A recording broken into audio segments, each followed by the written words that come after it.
Suspense.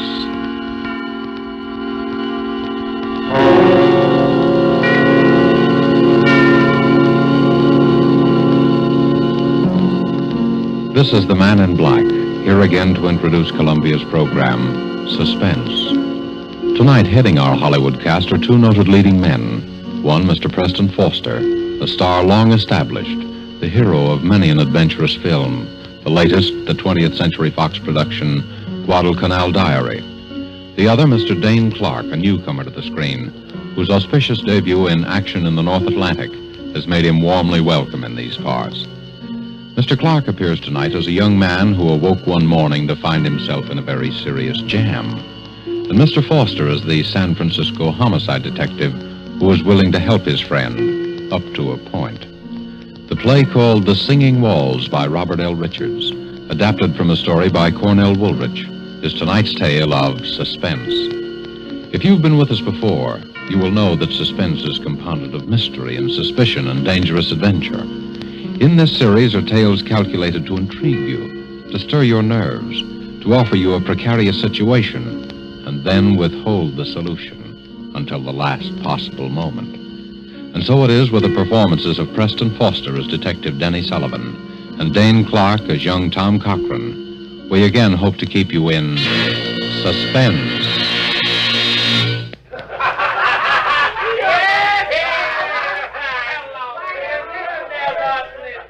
Have another. No, drink it all. There's lots more.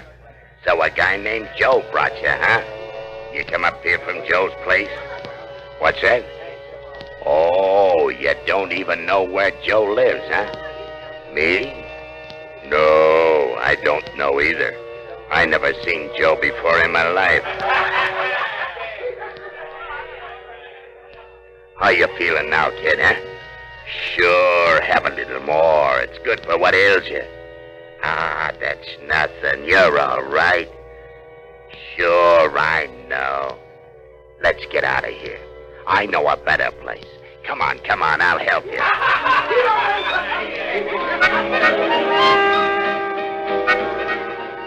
No, that's not a window. It's bricked up. They put a building up right behind this one. That's right. It comes right out of the walls. Singing walls. Yeah.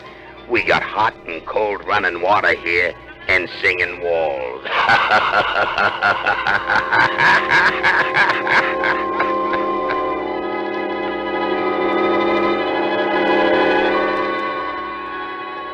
Have another.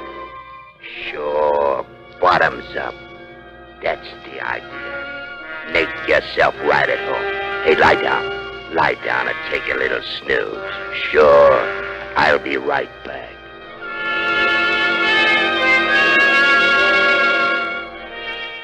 What's the matter? Have a little trouble in here while I was gone? What's blood? Sure, blood. All over your shirt. Oh, him? Oh, he's all right. Just put him in the closet. Lock the door. Like that, see? Now you put the key right in your pocket so you'll know just where to find it. Don't worry, he'll be all right. No, I'm not going anyplace. I'll be back in just a minute. Here, have another. I'll be back in just a minute. No, let me out. Let me out of here. Tommy! Let me out of here. Tommy, No. Tommy!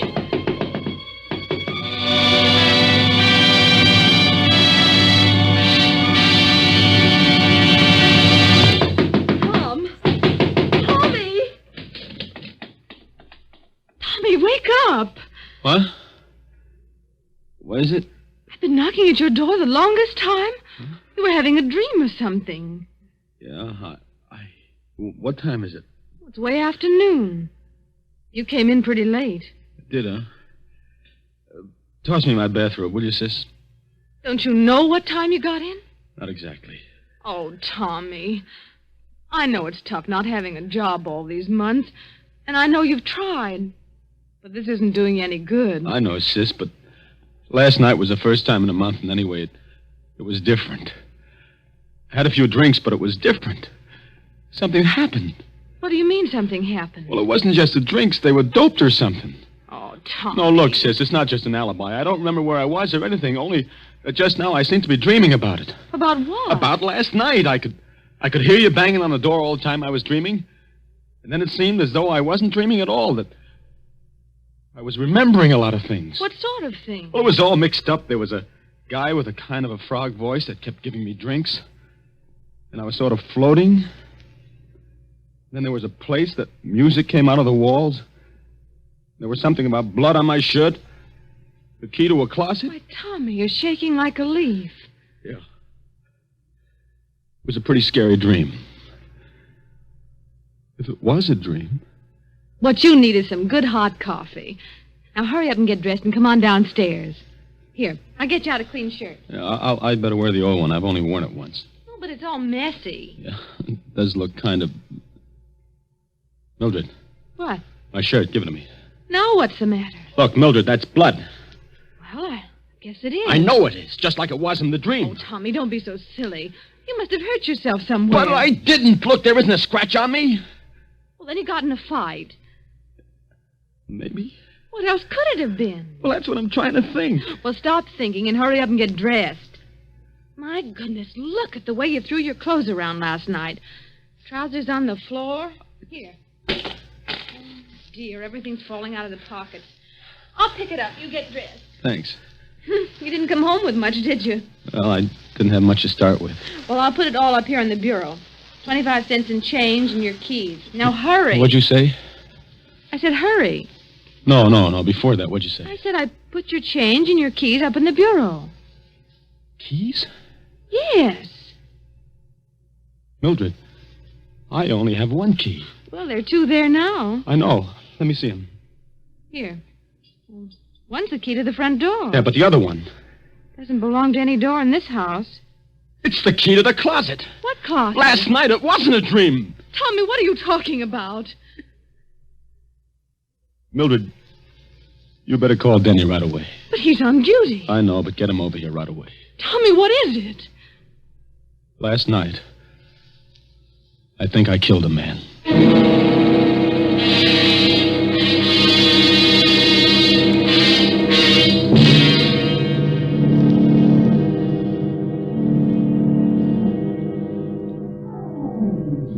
Let me look at your eyes. Listen, Denny, You were doped, all right. Well, I didn't know what it was. Never mind that now. How much do you remember? Look, Denny, I hated to bring you in on this, and I didn't know who else to go to. Skip it. What's the use of having a brother-in-law who's a cop if he can't help you once in a while? How much do you remember? Well, just what I've told you. Just like it was in the dream, only it wasn't a dream. You see, there was this guy, Joe, just some guy I'd known from someplace, I don't know where. See, I met him on the street, and he took me to the party. And then the guy with the frog voice began giving me drinks. And then everything got confused.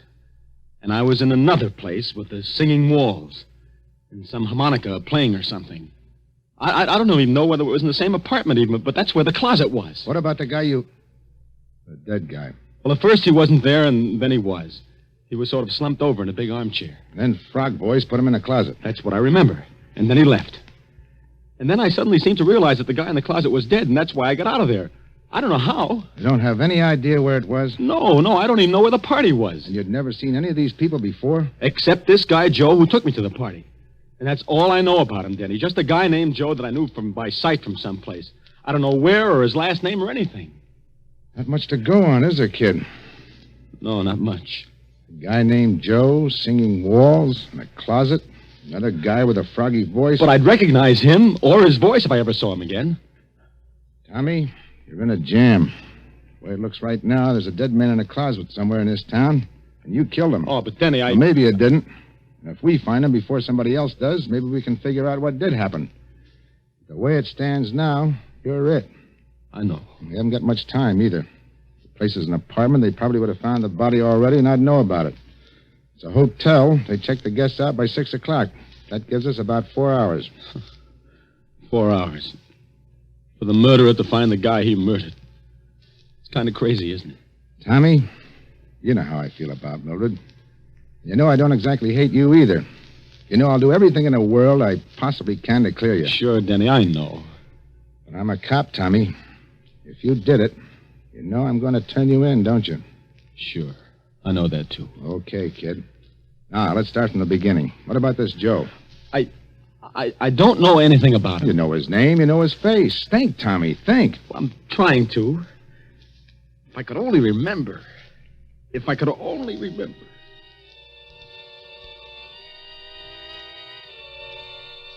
So a guy named Joe brought you, huh? You come up here from Joe's place? What's that? Oh, you don't even know where Joe lives, huh? Me? No, I don't know either. I never seen Joe before in my life.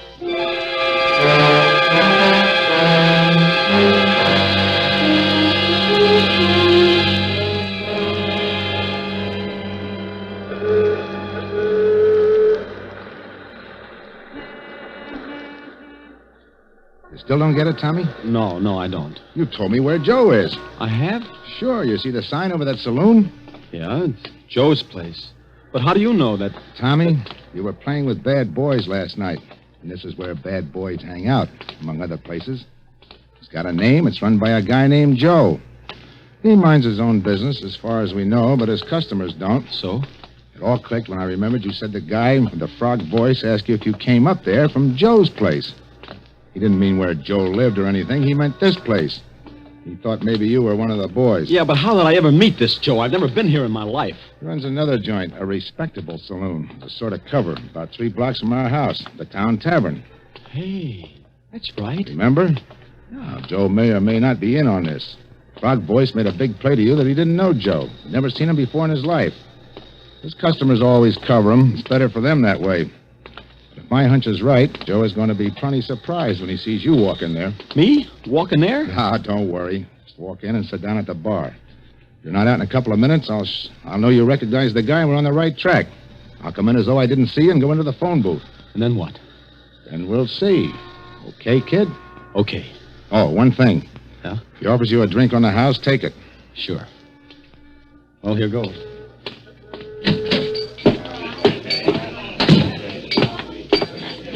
What a be, Mac? Here. Well, we got some. It doesn't matter. Suit yourself. Well, what do you know? Tell me. Hiya, Joe. Hey, what are you doing down in this part of town, kid? Oh, I had to come down to see a guy. I didn't know you had this place. Oh, just a little sideline. It's where I first started, you know. Sure, I know. One beer, that'll be 10 cents. Hey, no, none of that. You gotta have one on me, kid. A real drink. What'll you have? Well, Scotch? Okay. Scotch for the gentleman, Larry. The very best. You understand? Oh, yeah, sure. I'll take rye. Hey, Tommy. There was some party last night, huh? Yeah. Hey, where'd you disappear to? I was looking all over for you. You know, that's a funny thing. I don't even remember. I get it. Well, a guy has to cut loose once in a while, huh? Yeah. One scotch, the very best. And one rye. Well, here's to you. Wait a minute. Hey, who are you? This is my brother-in-law. Denny, this is Joe. Say, you must have got those drinks mixed up. You never drink scotch, Tommy. You only drink rye. Yeah, that's right. Here, you take the rye and give Joe the scotch, and I'll take your beer. I don't like scotch. I never touch it. Okay, I'll take it. Thanks. By the way, Joe, you haven't got a little bottle I could pour this into, have you? Say, who do you think you're kidding, bud? I'm from headquarters. There's my badge. Oh, now, wait a minute. I didn't know that you... I suppose you don't know what I'd find in this drink if I took it down to be analyzed either. Hey, now, look, I don't want any trouble. I never had any. They can tell you down at headquarters. Of course, it's a matter of dough. You can't buy your way out of this one, chum. I want talk, and I want it quick. What kind of talk? Where'd you take Tommy last night?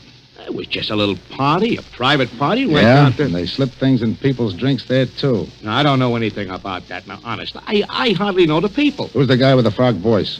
Voice?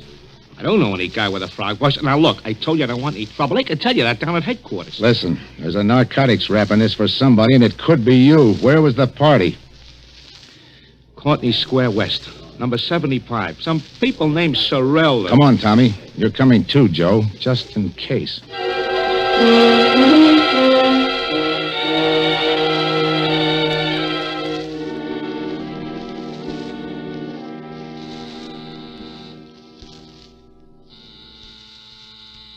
Sorrel, A.J. Does this look like the place, Tommy?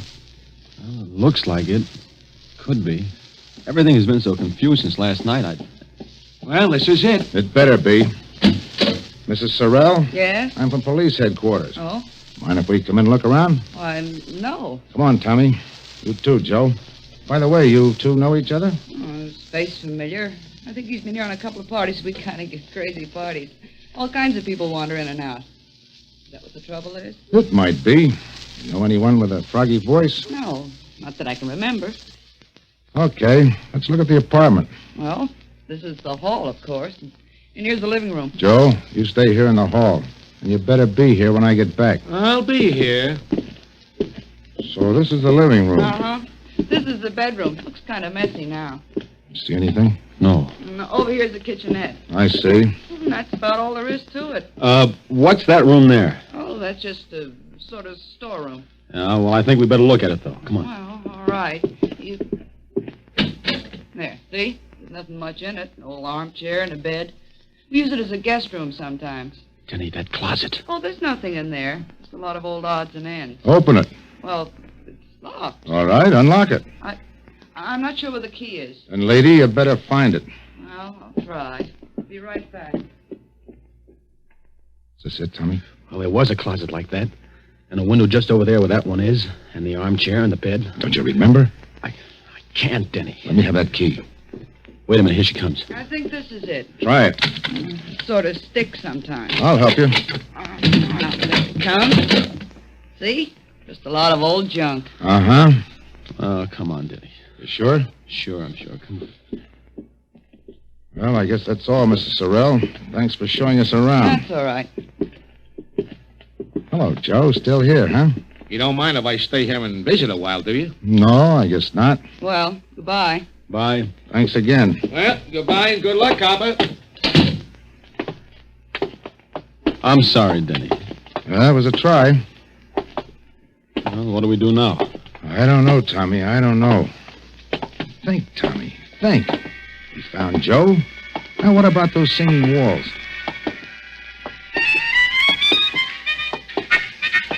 No, that's the window. That's right. It comes right out of the walls. We got hot and cold running water here. And singing walls.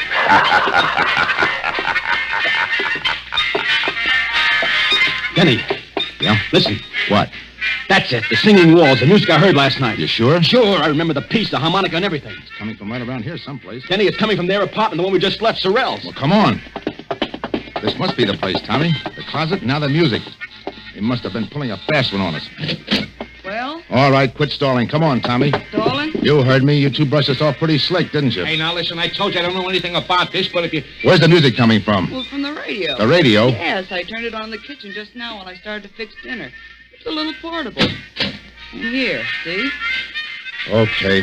I don't get it. What did you mean by... Skip it. Well, Tommy, here we go again. I don't care. That was the music I heard. And that's the same number, and it sounds like the same band. Hey, wait a minute. Now what? Where's your phone? On the desk. Tommy, look and see what station that's coming over. All right. WBTA. It's a local station. Thanks. Hello? Operator? Get me station WBTA. A radio station. I don't know what the number is. Just get it. This is a police call. Thanks. May be wrong, Tommy, but I got a hunch. Hello? WBTA? What's that band you've got on now? I don't care if it's an electrical transcription or a Mickey Mouse cartoon. What's the guy's name? What? Turn off that radio. Now, what was that guy's name? Yeah. Mm-hmm. Well, where can we get a hold of this guy? Where does he hang out? I see. 5 nights a week, huh? That include tonight? Thanks. It's a small-time band leader, Tom. Harmonica Hal and his Harmoneers, he calls himself, and he plays at a place called the Silver Slipper out in the concourse. Come on. Coming. You better get on that phone, Joe. You dumb, you would have to turn on that radio.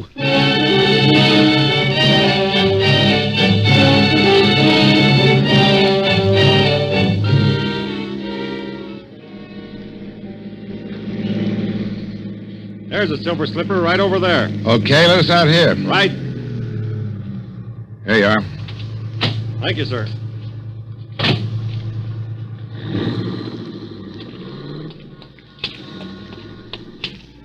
Familiar to you around here, Tommy? No. Oh, I'm afraid it's a bum steer, Denny. Look, kid, here's the way I figure this music deal. You may have heard a recording of this band the way you did a little while ago. But there's a good chance you actually heard the guy himself. Do you know what time it was when you heard it? Well, it was just night. That's all I know. All right. They don't make recordings often of unknown bands. And this Silver Slipper isn't on the air. So maybe you were out here someplace and heard the band itself. Maybe. I know it's kind of a long shot, kid, but right now it's the best we got. Let's case the joint. Okay. Don't look like there were any rooms with closets in the Silver Slipper. Say, what about that crummy-looking hotel next to it? Yeah, I was just thinking. If you were in a room with a closet and all that, and you really did hear this band, that hotel's the only place you could have been. Oh, I wish I could remember something. The shape you were in, you probably signed your own name, too. Come on. By the way, what time you got? 10 to 6. 10 to 6. Deadline's pretty close, kid. Yeah. This better be right. What a dump. If I could only remember. Well, there's the clerk. We'll see. Say, you got a guy named Tom Cochran here? Tom Cochran? I don't know. It's all right. We're friends of his. Let's see. When did he register? Last night? Sure, here it is. Tom Cochran and Penn Doyle, room 209. I don't think they're in, though. No? No. I've been ringing to see if they were going to check out by 6. I was just going to send somebody up. Well, they were out at a big party last night. Probably haven't pulled themselves together yet. As a matter of fact, that's why we came to see him. Should I ring again? No, we'll sort of surprise them. Okay, right up those stairs. But they got to be out by 6 or pay for another night. We'll take care of that. Let's go, Tom. Denny, did you see that handwriting on the register? Yeah. It was mine, all right. This is it, Tommy. One way or another. Yeah. Here's 209. Don't put your hand on the doorknob. Oh, fingerprints. Use your handkerchief. It's locked. I got some keys. It's an easy lock. Here we go, kid.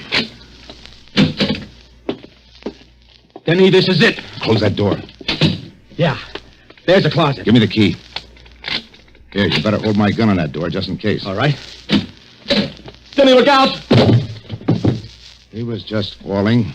He's dead. Oh, gee, this is awful. You remember now? Yeah. But I can't put it together. Let's have a look. Oh. Stabbed. Here's his driver's license. Benjamin Doyle. Oh, Give me it. Hello? Oh, yeah, we found him, all right. No, they're going to keep the room for another night. No. There's not a thing we want. We're in for it now, kid. Denny, look on the floor over there. Clasp knife, covered with blood. That's what did it, all right? Yeah. Hey, Yeah, I know. It's mine. Tommy, why didn't you tell me? Honest, Denny, I didn't even know I'd lost it until I just saw it there now. Fingerprints all over it. It's clear as though they'd been made in sealing wax. Right-handed, aren't you, Tommy? Yeah, right-handed. Let me see your right hand. Doesn't take an expert to read these. Those prints are yours, all right, kid. Yeah, I guess they are. And you still don't remember? Honest, Denny, I don't. Can you think of any other explanation? No, there's the guy with the frog voice, but I must have just dreamed them up. I don't know. Well, kid, I guess this is it. You did all you could, Denny. Don't feel bad. You can plead insanity or something. Maybe we can prove you were doped. Maybe. You better call headquarters, Denny. Let's get it over. All right. So where are you going? I don't want to phone from here. The clerk will listen in. There's no use getting all the wolves on us before we have to. Aren't you afraid that I'll... No. Oh, I won't. I'll just have him send a detective car. You won't have to go in the wagon. Thanks. Better let me have my gun. Sure. I'll be back. Lie down for a couple of minutes. You look kind of sick. I am.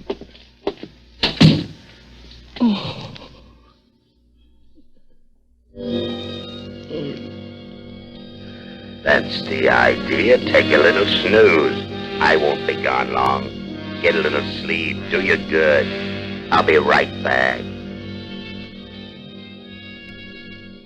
Have a little trouble in here? Blood. Sure, blood. All over your shirt. Oh, he's all right. Put him in the closet. Lock the door. Key right in your pocket. I'm not going anyplace. Back in just a minute. Sure, I'll be right back. Be right back.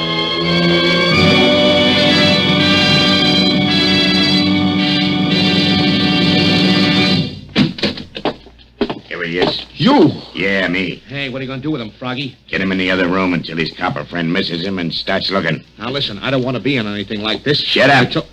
You're in it up to your neck. Come on, you. Get up. Okay. Get going.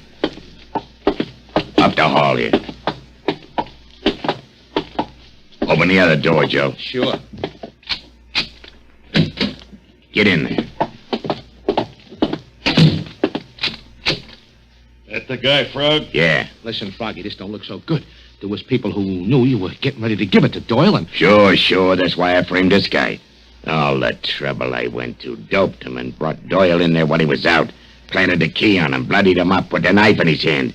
I still don't see how he ever came to in time. Yeah, but he did. So what? We frame him again. Music. You like music, don't you? You're pretty sweet about music, ain't you? Well, for your information, that's harmonica hell rehearsing for the night. And in this room, it comes through the window. On account of there is a window. But in the other room, it comes through the walls. On account of there ain't no window. Catch on? Better close the window, Joe. No, wait a minute. Yeah, I do like music. You mind if a guy in a spot like I am hears a little music? What about it, Froggy? Sure. Leave it up and let's have music while we work. It'll cover up the noise if he makes any fuss. So what's the new angle? Knock him off. Dump him in the park. Dead by his own hand. Remorse. We leave the gun beside him and plant some of Doyle's stuff on him. Yeah, I got it. All right, get going. Tie him up. Right. Yeah. Put a handkerchief in his mouth. Yeah. Put a cord around him. He's drunk, see? And we're taking care of him. Okay. Where's the car? Oh, Round the back. Nobody will see us going out that way. Come on, over there. All right. You ready? Just a minute. All right, take a look. Yeah. Okay. All right. Take a look out the door. Okay. All clear? Yeah. Let's go. Lock the door after we go on. Okay. Down the hall to the back stairs. Hey, what the... All right, drop those guns and Right cover up. Cover him, you guys. I got him. What is this? You'll find out, Graziani. Get that gag out of the guy's mouth and untie him, Mike. Sure. Denny, I heard the music. I hoped you would. I asked him to leave the window open. I heard the conversation, too. Enough.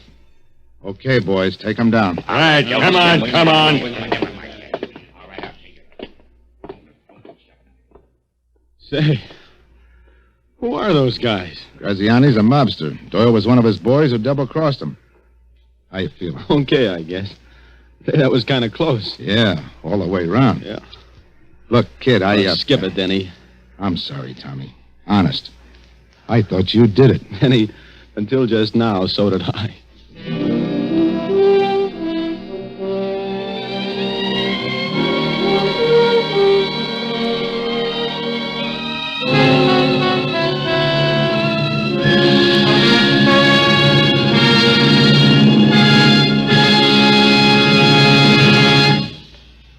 And so closes The Singing Walls, starring Preston Foster with Dane Clark. Tonight's tale of Suspense. This is your narrator, the man in black, who conveys to you Columbia's invitation to spend this half hour in suspense with us again next week at this same time, when Miss Lillian Gish and Mr. Otto Kruger will star in the suspense play, Marry for Murder. The producer of these broadcasts is William Spear, who, with Ted Bliss, the director, Bernard Herman and Lucien Marowik, conductor and composer, and Robert L. Richards, the radio author, collaborated on tonight's Suspense. This is CBS, the Columbia Broadcasting System.